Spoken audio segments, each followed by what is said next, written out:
Bonjour à tous, dernier épisode de Demain nous appartient.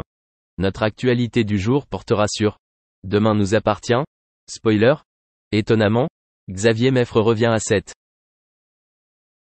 Vu pour la dernière fois dans Demain nous appartient en mars 2022, le procureur Xavier Meffre, Charles Lelore, fera son retour dans la série dramatique de TF1 le 26 février. Découvrez un extrait de ses retrouvailles avec Camille et Maud. Après 2 ans d'absence, un personnage connu de nombreux fans de Demain nous appartient et s'apprête à revenir dans le feuilleton quotidien de TF1. Tandis que le début de l'année 2024 a été marqué par le retour des Axel Kinner, qui a repris son personnage de Samuel Chardot dans un rôle mouvementé, et par l'apparition de l'acteur Roberto Calvet dans le rôle de Charles Julliard. Frère de Damien, les surprises continuent d'arriver dans Demain nous appartient. Et ce fut au tour de Charles Lelore, alias Xavier Meffre, de revenir à 7. Dans un extrait de l'épisode du lundi 21 février révélé précédemment par TF1, Camille et Maud évoquent le sujet qui les intéresse le plus en ce moment, Diego, qui s'est rapproché de Camille à la cave, et qui avait tapé dans l'œil de sa sœur pour plusieurs semaines. Cependant, la conversation des deux sœurs a été interrompue lorsque quelqu'un a soudainement frappé à la porte. Camille s'est précipitée pour ouvrir la porte et a sursauté de joie lorsqu'elle a découvert que son père était de l'autre côté de la porte. Le procureur Meffre a décidé de surprendre ses filles, visiblement ravies de le retrouver. À l'heure actuelle, on ne sait pas quelles raisons vont motiver Xavier Meffre à revenir à 7, plus de 2 ans après s'être séparé de Chloé et être parti à Toulouse, où Maud l'a rejoint temporairement. Ou même si ce bénéfice est voué à être durable. Seule chose qui est sûre, le personnage restera au moins quelques semaines dans Tomorrow Belongs to Us. Et compense ainsi l'absence du procureur Perrault, comme l'a révélé Téléstar. Selon nos confrères, la production de Demain nous appartient fait appel à Charles Lelore pour compenser l'absence de Xavier Deluc, qui tourne actuellement un épisode spécial de département de recherche en Martinique.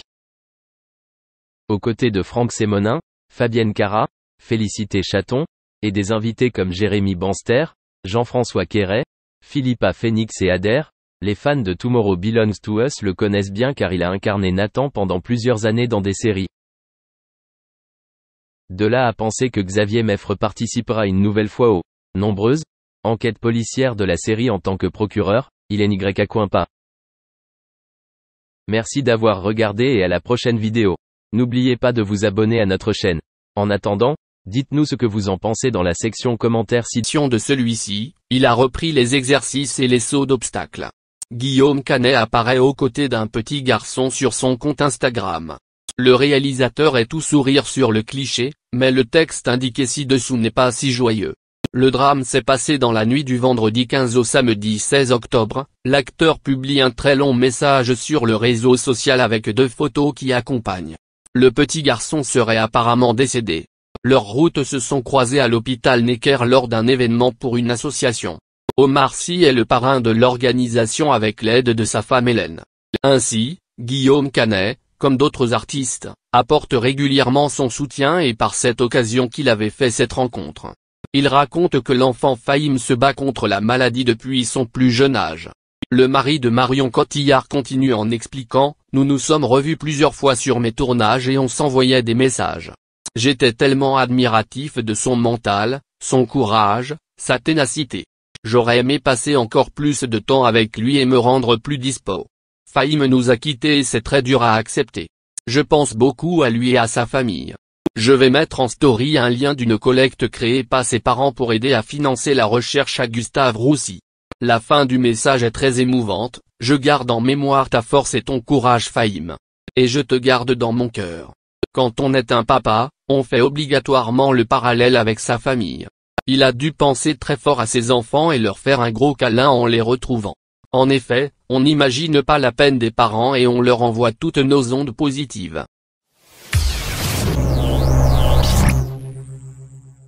Il y a plusieurs années, Michael Youn, l'immense acteur, producteur, réalisateur, scénariste, et humoriste réveillait en fanfare l'Hexagone.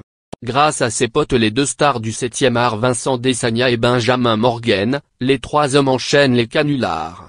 Que ce soit à la radio, télévision et même en squattant dans les émissions des confrères, on appréhendait tous que ces trois mousquetaires débarquent de nulle part et sèment la pagaille.